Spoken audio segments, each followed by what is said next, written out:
You're listening to the Believe in Islanders show with Matt Watling. Believe in the Islanders podcast. It's Matt Watling. And you guys hanging out for the next little while or so. We've got another awesome show to get underway here. Again, the Believe in Islanders podcast. Check us out wherever you get your podcasts. Check us out on Twitter at Believe in Isles. And myself at Matt Watling 99 on Twitter as well. An awesome show for you guys. We'll recap the first week, some takeaways, some key changes that we saw in this team from last year to this year with obviously Lambert, the head coach, and some tweaks that this team wanted to make in terms of goal scoring. And in the middle of the show, we'll have Hahn on of ESPN Radio, 12 to 3 on ESPN National, MSG Networks, the Knicks pre- and post guy. But what maybe not everyone knows, the younger Islanders fans certainly don't, Isles beat writer for Newsday from 1999 to 2006. We touched on quite a bit with Alan from, how awesome New York sports can be this season, starting with the two New York teams in the playoffs, in the MLB at least, basketball, the Islanders looking for the playoff spot and things like that. So we've got that to touch on as well. We've also got our mailbag. We've got our voicemail of the week and another mailbag question as well to get to. But we'll start with last week, right? We'll start with what we've already seen from this team that comes in after the first week of the season. 2-1, and listen, we're not going to touch on, they need to win the game against Florida. They need to do this and that. Look, points are going to come. You want to bang points early. You kind of saw it with the Yankees as well. Obviously, for a baseball term, wins matter. Doesn't matter when you get them. But let's give it some time, guys. Let's not, jump off the bridge after one loss. And I was almost about to do it against Florida.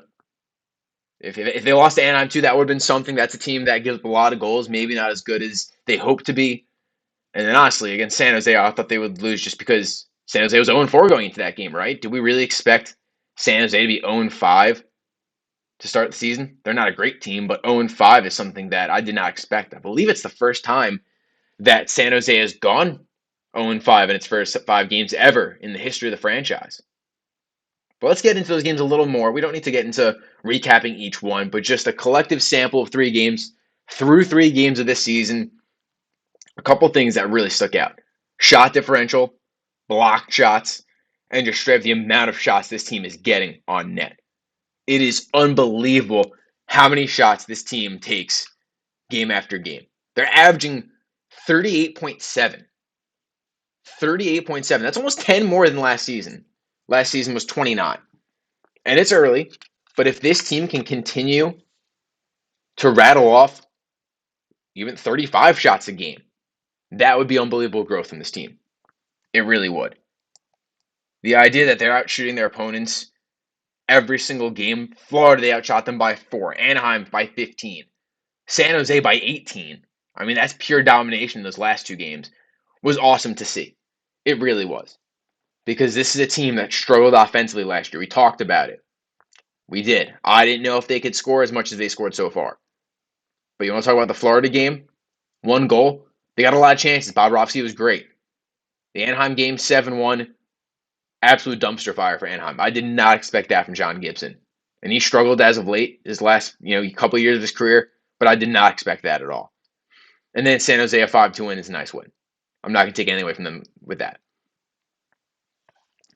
But to outshoot every single opponent, especially Florida, because that means a lot.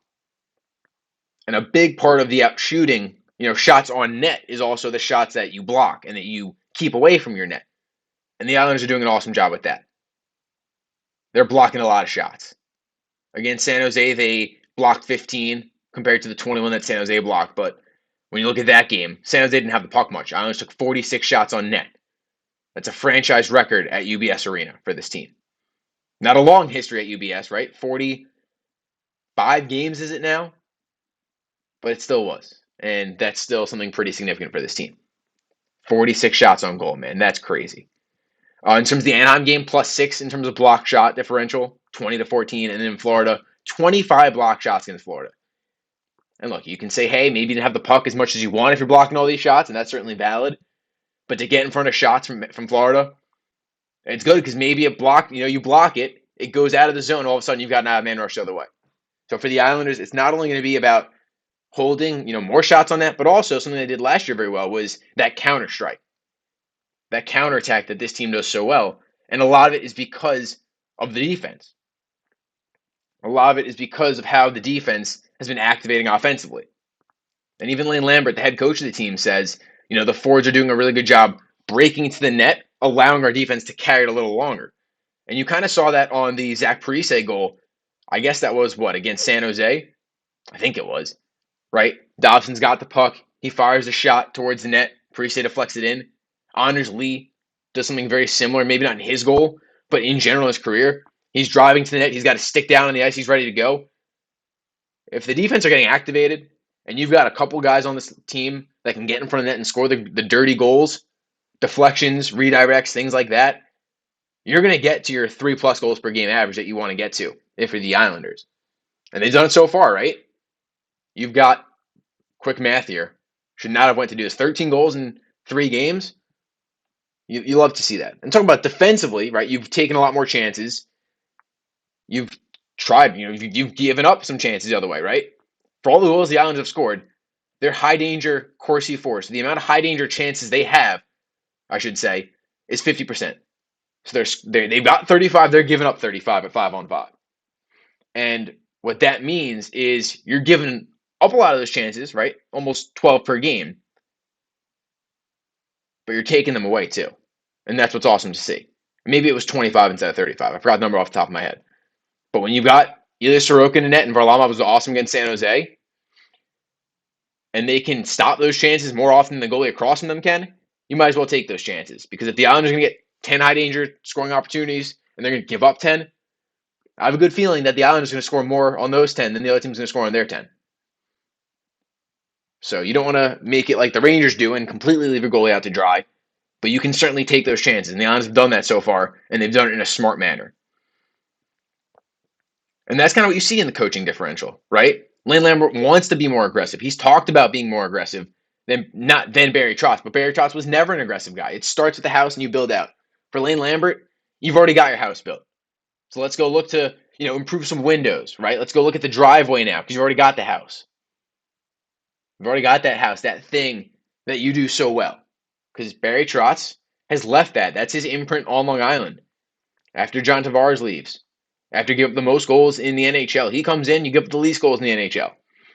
That's what Barry Trotz's, or part of his legacy is with this team. So to have that, and to have the ability now to go take some chances, that's fantastic. That's been really fun to watch. Some other notes, we want to touch on, shots on net, but also the amount, the puck possession numbers. The Islanders' Corsi is just around 54%, so that's, scoring more than more chances than the opposition. I'm not going to get too far into the weeds with this thing, but their chances are coming at a higher clip with the amount of shots they're getting and the amount of puck possession they're getting. And they're also 4th in the NHL in expected goals for percentage at 68%.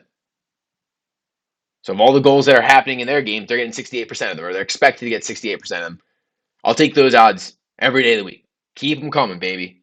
Keep them coming. And we won't get too far into the weeds again of shot differential and expected goals and things like that.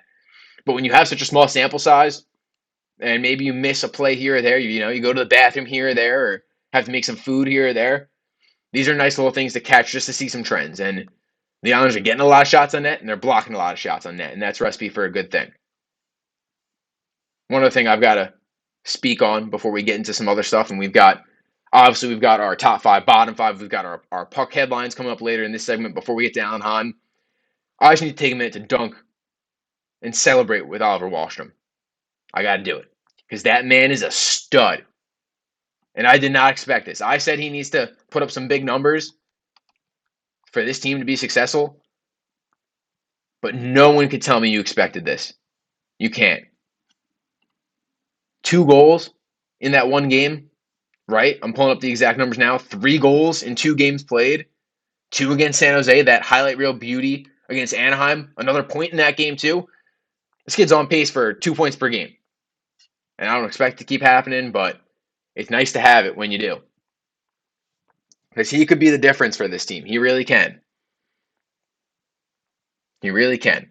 And what I thought was really interesting is, going into this podcast and into this episode, I was going to say, well, listen, last year he had 12 minutes and 4 seconds time on ice. This year, I thought to myself, he's got to have more, right? He's got to be at least 15, maybe 16. No, 11:59 on average between the two games, according to ESPN. That's less. That's 5 seconds less than what he was getting last year.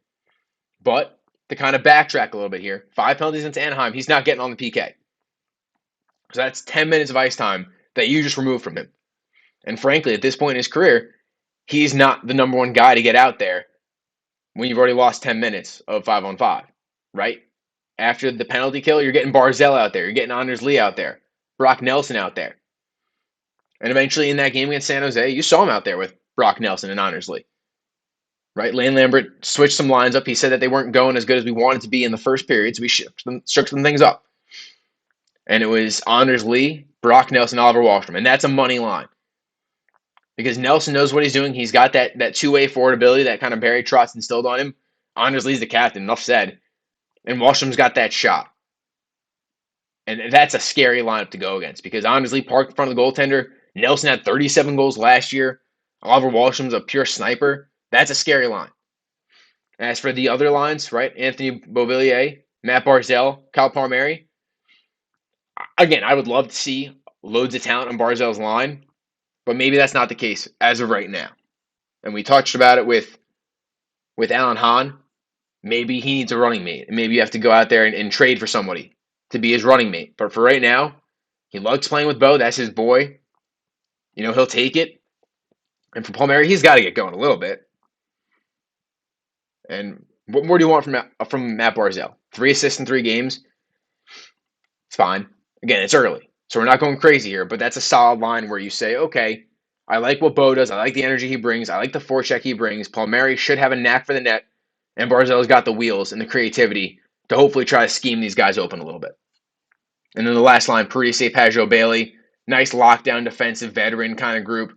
Maybe they can buy you a goal, but it seems like they're a kind of line that can almost hold on to the puck a lot more. They can be good in their own end, get the puck into the offensive zone, start cycling a little bit, and then hopefully pass it on to Nelson's line or Barzal's line. And then that's a nice thing to have, right, for this team. But to get back to the nuts and bolts of what after week 1 I say, my main message, if you want to take away from this episode is every single NHL fan, if they're driving the car, get over to the left pedal, not the right one, not the gas, go to the left, the brake. And I say pump the brakes. Pump them a little bit. For Islanders fans, Detroit Red Wing fans, Philadelphia fans, Toronto fans, everyone pump the brakes. Because I can tell you this, Philadelphia, who before we started recording on Wednesday was 3-0, is not that good. They are not a 3-0 team. Minnesota, not 0-3 team. They're much better than that. Now, could Philadelphia make the playoffs? I see it very unlikely, but I guess they could. Their goaltending has been phenomenal. 2 goals allowed. That defense has been tremendous. They beat Tampa. Won't take that away from them. They banked 6 points. But to think that they're going to dominate and stay above the Metropolitan probably won't happen. Toronto, with some pretty comical losses, right, to the Canadiens and then to the Coyotes. The Coyotes were a plus 450 dog, by the way, in that game. The greatest underdog with the worst odds to win a game, to end up winning a game in quite some time in the NHL. Let's pump the brakes on all these teams. The Islanders, though, at 2-1, what they've done is noticeably different from last year's team. They're getting more shots on net. They're getting, they're a little more aggressive, and I love to see that. That's what we want to see from this team. But again, maybe that changes against a team like Tampa coming up, when you've got to kind of tighten up a little bit. You can't give Steven Stamkos the opportunities that Timo Meier's getting with San Jose. Right? You want to be a little more defensive against Stamkos and Kucherov. Whereas against Timo Meier, if he gets a grade A opportunity, he's probably not hitting it as much, same clip that Stamkos does. But again, just a great start for the Islanders nonetheless. Let's get into some sound check. We've got some sound from the New York Islanders. And we'll start with Oliver Wahlstrom. This was after the Anaheim game, saying, talking about this veteran group that this team has and how excited he is to play with this team.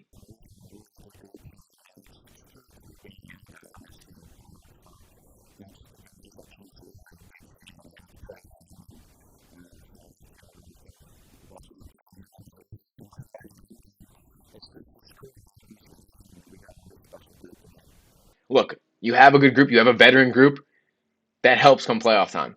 It does. And maybe you need a little more talent than they have right now, but it's a good infrastructure. It's a good base because when the Islanders make it to hopefully the conference finals again, you're not going to sit there saying, hey, do they know how to lose? Did they learn how to win? These guys are all battle tested. Parise's been there, right? Barzell's had a couple runs in him. Pajot had a couple runs in Ottawa before he came to the Islanders. Sorokin's a stud. And frankly, he doesn't need to be battle tested. He's a stud. And he did it in Russia. But one thing I really liked from Oliver Wahlstrom as well is saying this team wants to play fast, play aggressive. That's what you got to do to win in the NHL these days. You can't sit back. It's not the early 1900s or the early 1990s, I'm sorry, or the early 2000s. You got to play fast. You got to be aggressive. Look at Colorado. Look at the Rangers. Look at Tampa. Look at Vegas when they're at their best. You got to be aggressive, and the Islanders are doing that in these first couple games. One last thing we'll hear from Lane Lambert on some pacing and things like that, and also from the offense coming from the defense. Yeah, well, I was confident because of the good things that I saw in Game 1. And I talked about little pockets that needed to be improved on. And we talked about it. We've worked on it, and we saw a little bit more of it coming into play tonight. We moved the puck a little quicker, and we were together as a group, and as a result, it led to more transition. As we know, it's a hard league to score in, and you need help from your defense to join the rush and potentially create some outnumbered rushes and attacks. And really, our forwards are doing a really good job of going to the net, and when we deliver pucks, they're there. Man, the one thing I got to say on him, he sure does come from the Barry Trotz school of not saying a damn thing to the media. Because he'll say, oh yeah, we like to get offense from our defense, and that's it. Listening to his press conferences, but beats the alternative of saying too much, right? But let's move on now to quick puck headlines. Gabe Landeskog out 12 weeks for Colorado after having arthroscopic knee surgery. It started bugging him apparently during training camp. He also had surgery on his knee March 14th of last year, so it's tough for them missing their captain for what'll be 12 weeks, close to 3 months. But again, you're in the Central Division. You can win that division without him or with him, or you'll be in the top 4 at least. So as long as he's healthy come playoff time for that team, that's all that matters. But again, it does stink that Gabe Landeskog is out for the Colorado Avalanche. It's fun watching him play and all that jazz. One thing that does impact the Islanders is Aaron Ekblad left last week's game against Boston with a lower body injury. He'll be put on LTIR, so he has to be out at least 10 games in 24 days. Still, Bill Zito says it's not season-ending, his GM. They'll still be without Anthony Duclair, who should be back in December, January. And this could be more severe for this team than, say, losing Landeskog for the Avalanche. Because now you've got a defense of Matt Kiersted, Gustav Forsling, that's your top D pair. Josh Mahura, who was just waived by Anaheim to start the season. Radko Gudas, and then Lucas Carlson and Mark Stahl. Look, I'm a hockey guy. I watch a lot of games. I know 4 of those guys, and one of them was Mark Stahl. And he doesn't really count, right? He's a little up there in age. He's kind of past his prime. So this is a struggling team defensively that needs to rely on their goaltending and the rest of their lineup to actually stay afloat in a very tough division. I still see them making the playoffs, but maybe they drop down a little bit. Maybe these are some winnable games for this team, and the Islanders have them come up later in the week. And one last story, the salary cap could increase by at least $4 million ahead of next season, and that's huge for every team. Now listen, it's contingent on the escrow being paid back. The players owe the NHL some money after the COVID pause, but the league made $500 million in hockey-related revenue, more than expected last season. And if that stays up and they pay it all off by the end of this year, you'll see a $4 million increase as opposed to the $1 million bump, and that's coming from the voice of Gary Bettman, the commissioner of the NHL. So if that repayment's done after this year and is expected to be done after next year, that helps the Islanders. $4 million in your pocket. Go sign whoever. Maybe it's Patrick Kane, who you want to bring in. Helps a lot of teams, though. So for the Islanders, it's about using that money as best you can. Go out there and find a player that you need. It helps a lot when you got Noah Dobson coming up in a couple of years, and he's been dynamic. How about 2 goals for Noah Dobson? How about the offense from the defense, real quickly? Almost forgot about that. Let me try to quickly bring that up here. Just the sheer number of goal scoring from the Islanders defense has been incredible. 2 goals for Dobson. Salo, I think, had 2 goals. And then Mayfield had 2. That is tremendous for the Islanders. And again, it goes back to the defense pushing the play. When was the last time the Islanders had this many goals from the defense? You just don't really see it too much. And for this team to have that secondary scoring, it's so important because it adds another layer to your offense. Maybe Matt Barzal's not scoring 40 goals, but if he can get 20, and now Noah Dobson's leading the team with 4 points and 2 goals, and you look at Robin Salo with 2 goals and Mayfield with 2 goals, that's awesome. That's crazy. That's not what you'd expect from this team. So it's been super awesome to watch those guys put the puck in the net, and super important for this team to do that. And with that, we'll take a quick break. We'll chat with Alan Hahn on the other side. Apologies for a little spotty connection, to say the least, in a couple moments, but it was very brief, and it was just fantastic talking to Alan Hahn. An absolute joy, an absolute pleasure talking to Alan. So we'll throw it over to that now. And we welcome in Alan Hahn to the Believe in Islanders podcast. Alan, radio host for ESPN Radio, MSG Network's pre and post for the New York Knicks, and an analyst for the Knicks. Alan, thanks for joining us today. Good to be here. So, obviously, you also covered the team in the early 2000s for Newsday. Do you have sort of a favorite memory of sorts when you were covering the team? Obviously, now almost 15 years ago. Yeah. Don't remind me how long it's been. Yeah, it's the one that stands out to me the most because of what it meant at the time. There's right now, so many fans have been used to this team being competitive, making the playoffs. I mean, we're talking about back-to-back Final Fours just a couple of years ago, and what a run a couple of years ago was. I mean, you're talking about 1 goal away from getting to the final in the bubble. Like, it just, there was what the team is today was nothing like that when I covered it. I know probably a lot of people have heard the stories, might know the legend of John Spano. We all know, the 30 for 30 that was done about all that stuff. And it's that truth is stranger than fiction kind of thing. So when I stepped in to cover the team in the late 90s, they were an abomination of a franchise. They had gone through, I think they were about their 3rd ownership change in like a 4-year span. The owner, John Spano, was in jail. And the current owners, when I took over the beat, just wanted the team so they could get the building and the property around the arena. That's all they cared. They didn't really want to run a hockey team. So, you're talking about shoestring budget. Mike Milbury was the GM. He used to joke about how the Rangers send the corporate jet to talk to free agents, and he would take the corporate bicycle. Like, that's a true story. And I mean, I actually, there was a year when I covered the team, they took Southwest Airlines. They didn't have a charter. Southwest, Matt, you know how Southwest Airlines, back then they give you a boarding card with a number on it. Now, of course, we print all this stuff out on the internet. But back then you were given a boarding card when you checked in, and it had a number on it. And I remember waiting in line with these players, just like if they're regular people, and they're going to a game, they got to play a game the next day. And they're like trying to see what if I sign this puck for you, can you give me a group so I can get a better seat? Like, they were trying whatever they could to get better seats. That's how pathetic this was. And so in 2002, the 2001-2 season, Peter Laviolette was the head coach. Nobody knew him before. He had come out of the minor leagues, and it was a bit of a risky hire because a lot of people thought they were going to go with the experience in Ted Nolan. They didn't. So they bring in Peter Laviolette out of the Providence Bruins. And he did a phenomenal job as a coach. They, of course, made moves. Michael Pekka, Adrian Aucoin. The year before, they got Roman Hamrlik. They had Alexei Yashin was the big, swing. So they had a really good team. And Chris Osgood, they added at the end there, too, with the Cup experience. And they start out the season red hot. They play, really, really well all season. And I remember, and I'll never forget it, being in the Coliseum for a game against the Washington Capitals that was to clinch the playoff berth, which would have been their first playoff berth in 7 years. And it felt like 20 years.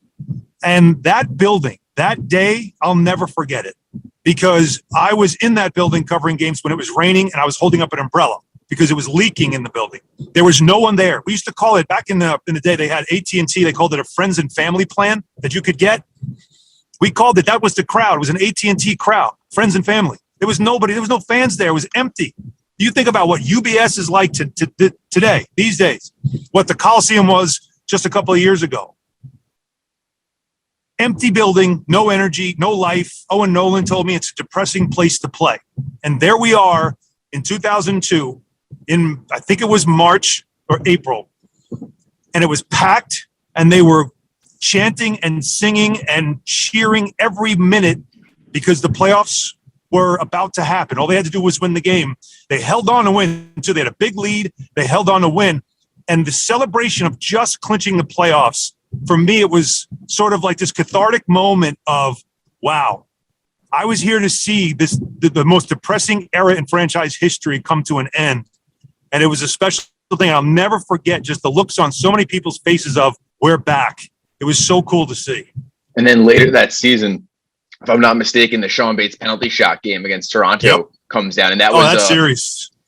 That was unbelievable. My brother's birthday party was at that game, and he took a couple friends, and I was too young to be there. And if I didn't go there, I might have gone deaf for life, just how loud it was in that arena. Yes. I always tell people that that penalty shot was a moment. There's no question.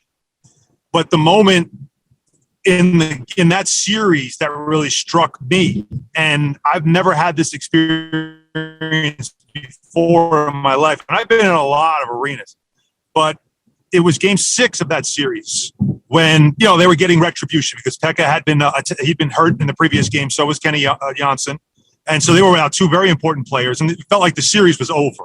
Down 3-2, going home, 2 critical players taken out by, some pretty questionable plays on this part of the Leafs. And Laviolette loaded up the lineup, and he had guys like, one of the best players. Steve Webb is a guy that if he played today would be a legend. Like he was a beloved player because of how hard he played, and he knew what the mission was that night, is to make sure you set that physical tone. And the first time he came off the bench and he made a beeline for Darcy Tucker, who took out Pekka in the previous game. Made a beeline for him and just knocked him skate overhead, like just flipped him over. There was a roar that I don't know if you've ever experienced. They call it white noise, where you can't hear anything. It's so loud. I know it makes no sense. It's so loud, you can't hear anything. That literally happened where I heard a cheer and then I heard nothing for maybe a second or two. And then I heard, the cheers again. And it was such a weird experience. Whoa. That's how loud the building was for just a split second because of that moment. Again, the passion that came out. And of course, Eric Cairns really put a beat down on the Leafs. They end up winning the game to force a game 7, which again was one of those memorable moments. It was fun. It was bringing life back to a franchise that had been left for dead. And for me, all these years later, to see it thriving as it is with a competitive team, with a beautiful new arena, with stable ownership who get it, it's like, I feel like that's another world. Like, did that really happen? Did I actually cover this team where it felt like any moment they were going to get, sold and sent to Kansas City or Quebec? It's what makes, I think, this era special to old guys like me who really thought we were going to lose this franchise. Right. And I was going to ask you, did you ever imagine going from what it was, to what it is now? One of the stories that your former radio host out on ESPN, Rick DiPietro, tells is having garbage pails as the cold tubs with ice from the freezer. That's true. Could you ever imagine going from that to what it is now? No. I go into Northwell, the ice center. My son plays hockey. My daughter plays hockey. So they spend a lot of time in that rink. And I go into that facility, and I think this is the Islanders' practice facility. When I covered the team, their practice facility was Iceworks in Syosset. For anybody that plays hockey on Long Island, you know what Iceworks is. It's a one rink with a small rink. It's a modest facility. It's nothing great, but it is what it is. The Islanders eventually, when Charles Wong took over, put some money into that facility. But again, when I covered them, there was no money put into it. the locker room, it was embarrassing. Like, is this a National Hockey League team or is this a minor league team?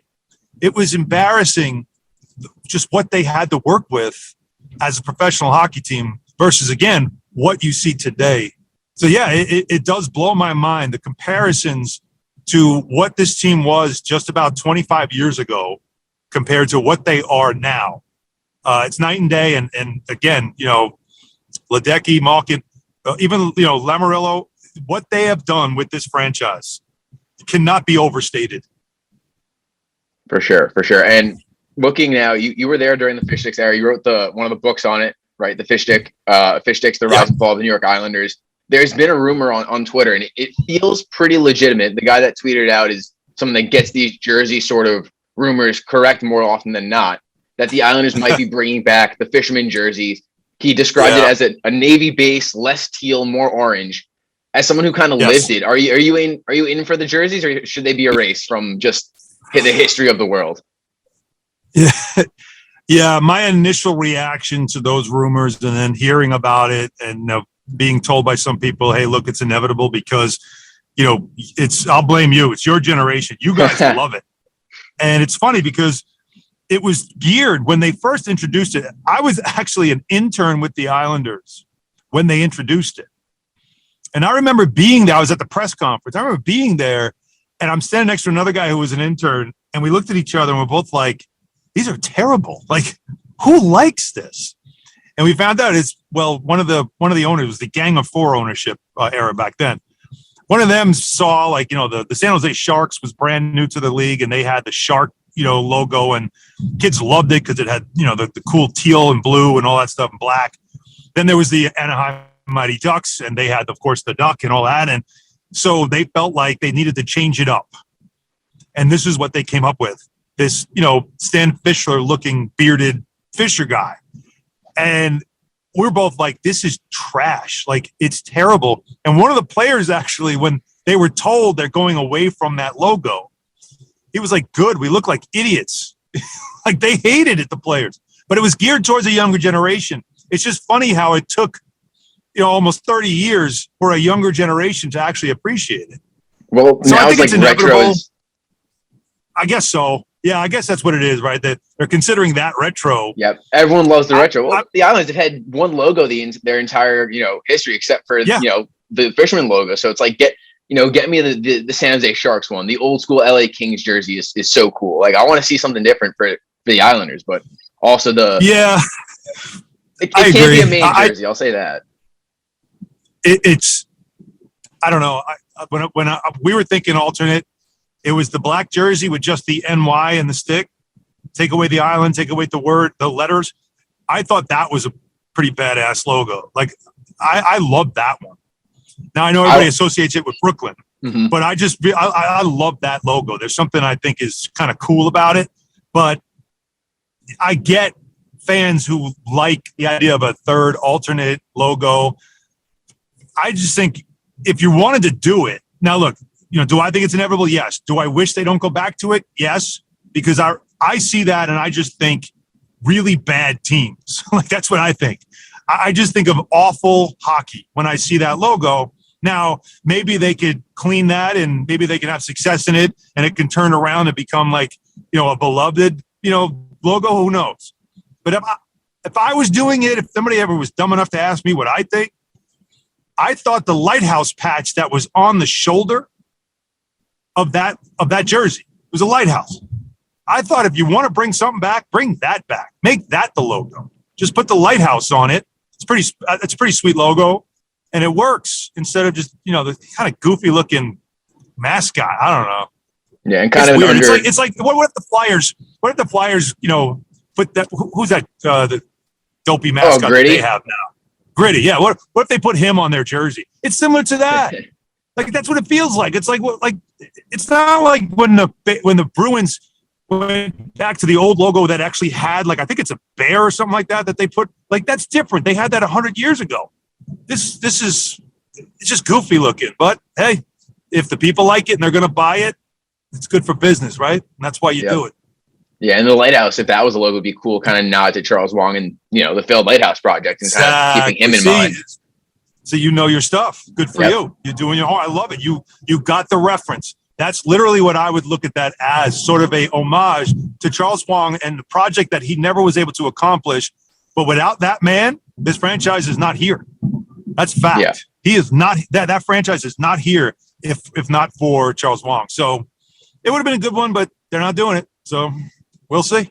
Yeah, maybe in the next little while they'll bring it back in, the former intern to design the jersey. Yeah, we'll speak it into existence. That's what we'll do.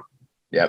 So more modern time, I guess now, just before the season started, Matt Barzal signs his 8-year extension. And in my eyes, at least, he's someone that has that superstar moxie, right? He's dynamic on the ice. He's got the hair. He's got the style. He was even in like a photo shoot or a spread with James Harden for Adidas a couple years ago, but he hasn't really been like a top 10 athlete or star in New York sports. Like, do you think he can ever get there? Or is there something about the Islanders and about hockey in this market that sort of pulls him back a little bit? Well, I do think there's a little of that. I do think when you consider the fact that there was a time where, the best defenseman in the league, the best goalie in the league, the best center in the league, and the best scorer in the league were all on the Islanders, and none of them were stars. That says a lot, right? There was a time in the 80s where the Islanders had the best of everything. They were winning cups every year, and they were the best. And they weren't celebrated as such because they were on the island. Now, locally, they were legends. But when you ever talk about New York history, they don't come up much. You'll get the Brooklyn Dodgers, winning a World Series as like a great New York moment. You're like, what? They won one. What are you talking about? Like, this team won 4 in a row. No one would win 4 in a row again. No one. Like, how is this not celebrated? But it's not. The Rangers 94 Cup is celebrated more in New York history than 4 straight by the Islanders. So I do think it just has to do with the stigma of it's not really a New York City team. Okay.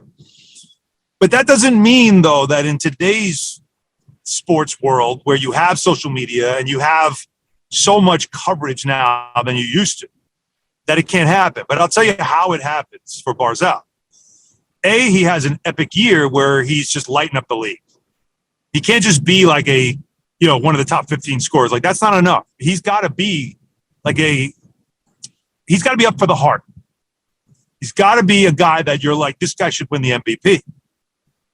You have that, and then you have the Islanders as, which they have been, one of the top teams in the league.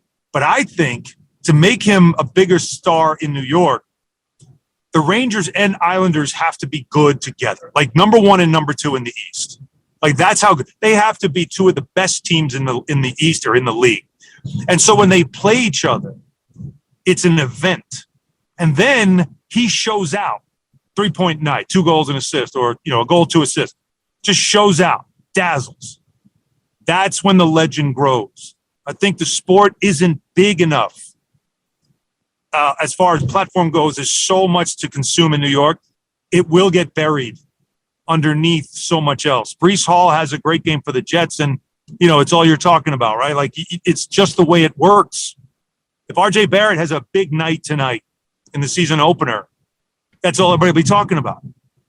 So you have to do something above average, like even way above. Like, it has to be elite for him to get that kind of attention. Right. And with the coach go ahead, sorry. Yeah. No, I just was saying, and it's the sport that modesty is something that dominates. So the other sports is a lot more flash. There's a lot more that goes on. But he is, if you watch him, he is dazzling. I mean, his edges are probably the best in the league. I mean, he's incredible on his edges, and he's fun to watch. But it's got to result in points. It's got to result in highlights. It's got to result in flash and things that just make you like, Sports Center top 10 play every other night. That's the reality of it. To become, a big name in New York sports, you've got to outshine others who get quicker shine than hockey does. Yeah, and it's almost tough to do it this year in particular with how good New York sports have been, right? It's been a minute, but the Jets and Giants above 500, the Yankees and Mets in the postseason, Mm-hmm. There's a chance, almost every team from New York could make the playoffs this year in every sport, at least multiple, right? The Knicks and Nets have a good chance for it. We already talked about football. Baseball's already done it. Like, How great is it being a New York sports fan right now? Yeah, considering the past decade of futility, where no one has done anything. I mean, the Mets and Rangers are the only two teams, right, that have actually played in a championship round. Right, if I'm not mistaken, I don't think anybody else did since the Giants won the Super Bowl in 2011.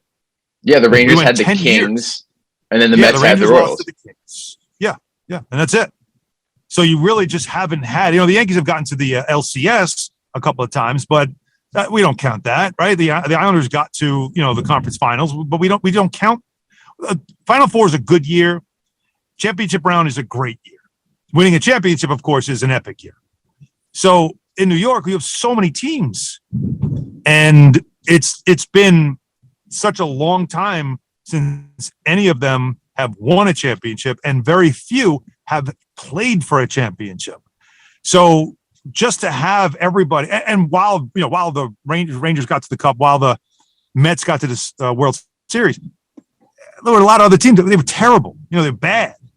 So what you're saying is true. We haven't seen this where, let's see, from the start of the calendar year, we have had playoff type, teams. Now, last year's sports, we didn't quite have it because the Islanders didn't get there. Rangers did and had a great run. The Nets got there, but were out quick.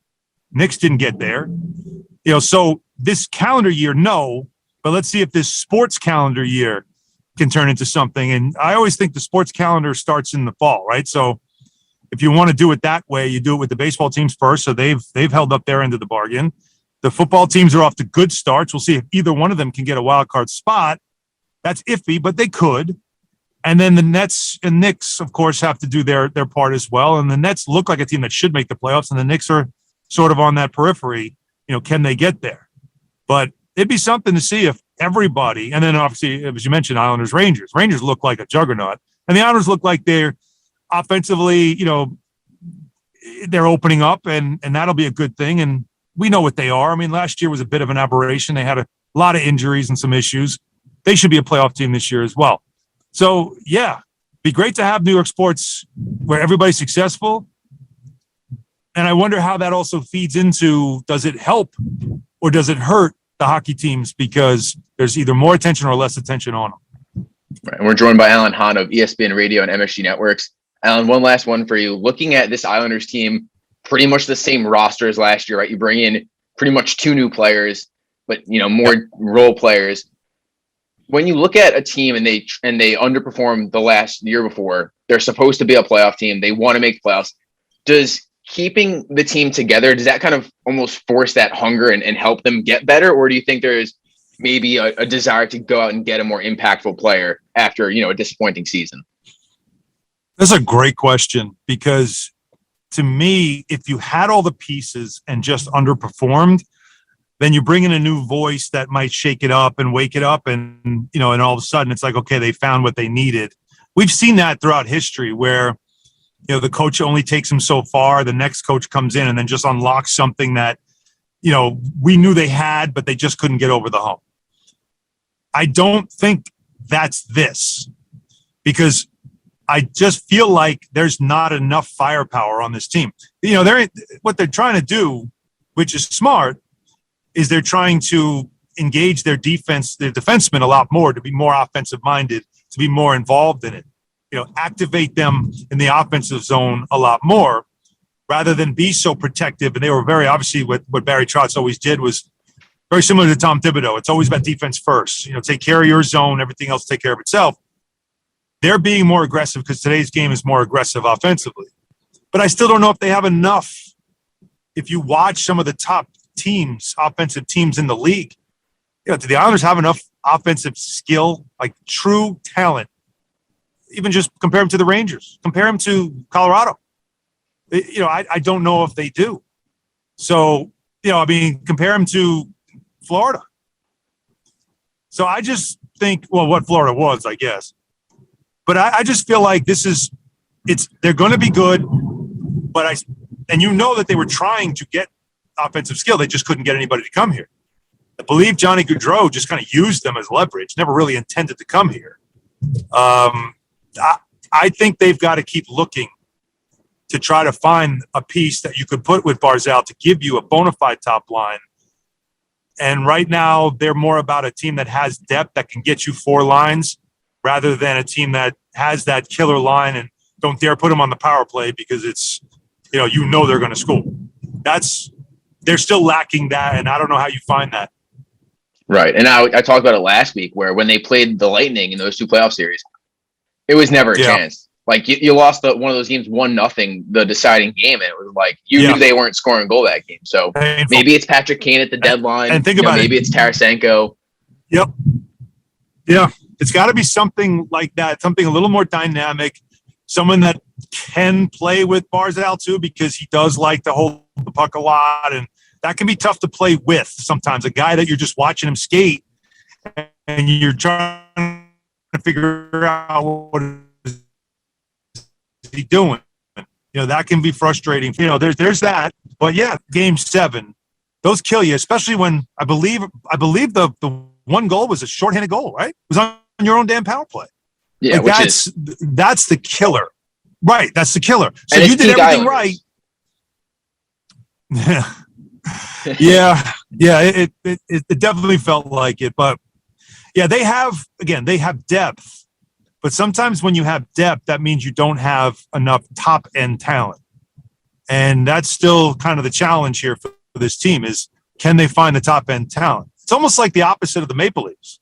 Like the Maple Leafs are so top heavy and their defensive core historically has never been good enough. So it hurts them in a playoff series because you need depth in a playoff series. But to get a high seed and to get, to dominate a regular season, you've got to have like a killer line or two that is just going to get you points on the regular so you get through some of the tough times of the season. Whereas last year you saw the Islanders, they just went through such an offensive funk for such a long time. And then, of course, what happened with COVID was so unfair. Making them play with basically Bridgeport, that was unfair as well. So we'll see.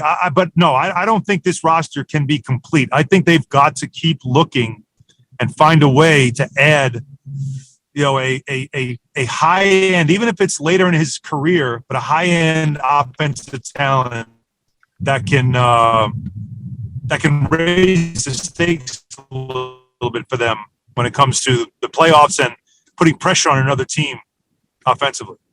Yep. And Alan, thank you so much for your time. We got to run, but hopefully we get to do this again down the road. This was awesome. Excellent. Good stuff. And thanks again to Alan Hahn for joining us here on the Believe in Islanders podcast. Just an absolute treat. And I told him after the interview that his show with Rick DiPietro on ESPN radio in New York was basically what brought me to sports radio. It was the first show I ever listened to religiously in early high school. It might have been ages ago because it was an Islander player in Rick DiPietro. And Alan Hahn was kind of, there for the ride, but it was absolutely unbelievable to get to talk to him. And it's just so crazy to hear the stories from when he covered the team, when the team wasn't as well off as obviously it is now. And to fast forward to now is unbelievable to see. And I agree with him for the most part. I kind of like the idea of the fisherman jersey. I'd like a little more teal than the rumored jersey had, but it is kind of cool. I mean, I'm not going to lie. I have a fisherman sweatshirt. I'm not going to lie. But again, thanks for Alan for taking a couple minutes of his time and joining us here. All right, let's get back to business. Top 5, bottom 5 in the NHL. We'll run through it kind of quickly, but the top is the Hurricanes, Calgary, the Avalanche, the Rangers, and the Boston Bruins jump in there. Them scoring 21 goals through 4 games is crazy to me. I cannot believe that. And they've also given up 15, which is quite a lot. But for that team to score 21 goals, I did not expect it without Brad Marchand. So kudos to them. The Rangers, they're the Rangers. The Avalanche, I had them in there, so they weren't going anywhere. And then the Hurricanes and Flames right there as well. Shout out Calgary for winning the Battle of Alberta earlier in the week. Or I guess last week, within the last week. That was awesome. If you can, ESPN Plus, watch those games because they are bat crazy. Bat-ish crazy, if you know what I mean. All right, but the play of the week now, what everyone's been waiting for. Who else but Oliver Wahlstrom? His first goal of the season. Taking on the Anaheim Ducks. A breakaway beauty. Wahlstrom gave it away in his own end. Pajot springs a man on a breakaway. Islanders send Wahlstrom in. Deep shoots. He scores! Wally has got his first of the year. It is 3-0 New York. And again, it's better to almost watch it than to hear it. And shout out to WRHU, Hofstra Radio, and Chris King on the call for Wahlstrom's goal. That was just absolutely spectacular. A beauty of a goal. And funny story about that game against Anaheim. I was coming back from work listening to the game, sitting in the Taco Bell drive-thru. Yes, I know, it was late. Don't judge me. I needed some Taco Bell. I was hungry. I worked a long day. But I was sitting in the drive-thru for a half hour. And that team, no joke, scored 3 goals as I sat there listening to the game. That's unbelievable. The speed. I mean, the Islanders were more efficient than the Taco Bell at that point because there was like 6 cars in line. Guy in front of me ordered like $30 worth of stuff. I was there. I wanted one little box, right? Get my Baja Blast and be on with it. Meanwhile, the Islanders scored 3 times. So maybe I should wait in line at Taco Bell more often. I would enjoy it. My wallet, my stomach, maybe not so much. All right, let's get to the week ahead, though, for the Islanders. New Jersey on Thursday, so tonight, if you're listening to this on a Thursday. At Tampa on Saturday. At Florida Sunday. And then taking on the Rangers at home on Wednesday. The only home game against the Rangers, that is. So be sure, part of the Blue and Orange Army, they're saying pack UBS, pack the barn, pack the stable. Keep Rangers fans out of there because you only get one game against the Rangers. I can't make it, unfortunately, but if you got tickets for that game, sell for the Devils game. Don't sell for the Rangers game. Come on. I'm hoping for the show to have something special for that Ranger game, concoct something up, but if not, we've got 2 more cracks at it, so be sure to stay locked in right here on Believe in Islander show. But now let's get to the bets. I don't really want to touch on them because last week I think I was 2-0, but between Monday of this week and Tuesday of this week, combined 0 for 7. So we're in the hole here. We need a couple winners. But again, just keep in mind, I'm betting like a half unit on all these. I get a couple bets a night. Half unit, that's all we need. Nothing crazy. But I'll pull up my FanDuel account here as we get ready for the couple picks that I do have. And I really like these, actually. I like them a lot because the value's there, right? They make sense. I can see it happening. And you're getting plus money on these 2. So Thursday night, the Capitals on the road taking on Ottawa. Neither team played today. Capitals are plus 100 on the puck line. Or is it money line? Yeah, I think it's puck line, right? The money line, same thing. So give me the Washington Capitals plus 100 taking on Ottawa on the road. And then the other game I have, I actually like the Islanders minus 1.5 against the Devils. Plus 176 is great value. And the Islanders have won all the games they've won by multiple goals. You have the empty net opportunity. So I kind of like that if I got to lean one way with the Islanders games. So give me that. Speaking of games and exciting games to watch, game of the week, none other than tonight, the Arizona Coyotes taking on the Montreal. Nope, kidding. Not that game. Not Arizona-Montreal, the battle of teams that beat Toronto. Just a joke. Don't watch that game. Please don't. I mean, I'm probably going to watch it because I'm a sicko, and I think that the peak comedy of that game would be off the charts. Watching basically a tank bowl, game 4. I would like Montreal in that game, though. They got some fun pieces. Cole Caulfield. Their defense is some suspect, to say the least, but they've got some fun weapons, and Martin St. Louis coaching there, so I'll probably check it out a little bit. But this is the game you want to watch. Friday night, 7:30, ESPN Plus, Battle of Florida. Tampa Bay taking on Florida. And how about this? Not only you get to watch that game, how about a little scouting for Tampa and Florida the next weekend? Because you got Tampa Saturday, Florida Sunday. It's perfect. So dabble in that 7:30 on Friday. Enjoy it. Why not? Let's roll through it.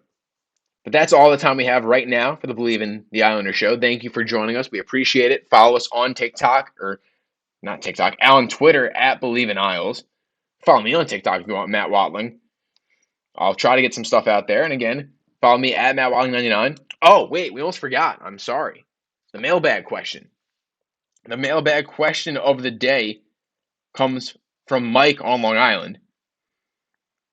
And the question from Mike was, what pieces are you willing to move at the deadline? What do you think Lou should stay away from in terms of assets he should keep? And I look at what pieces you need to acquire. I want to move. I would probably move Willem Dafoe. I'm sorry. Wouldn't want to move Atu Ratty. I'd definitely move a first-round pick. I'd move 2 first-round picks. But again, keep Ratty. Keep a couple other pieces. But there's not a lot I would really keep if you think the guy's going to make you that much better. Because as Alan Hahn said, they need a score. They need a little more. So go out there and get a little more. And now that's all the time we have for the Believe in the Islanders show. We'll catch you guys next week. Same place. Thank you for listening. Subscribe, rate, review, all that good jazz. And let's get another mailbag question in there because the questions of the week got to start coming. Let's go. Let's see it. We'll catch you guys next week, and thank you all for tuning in to the Believe in Islanders podcast.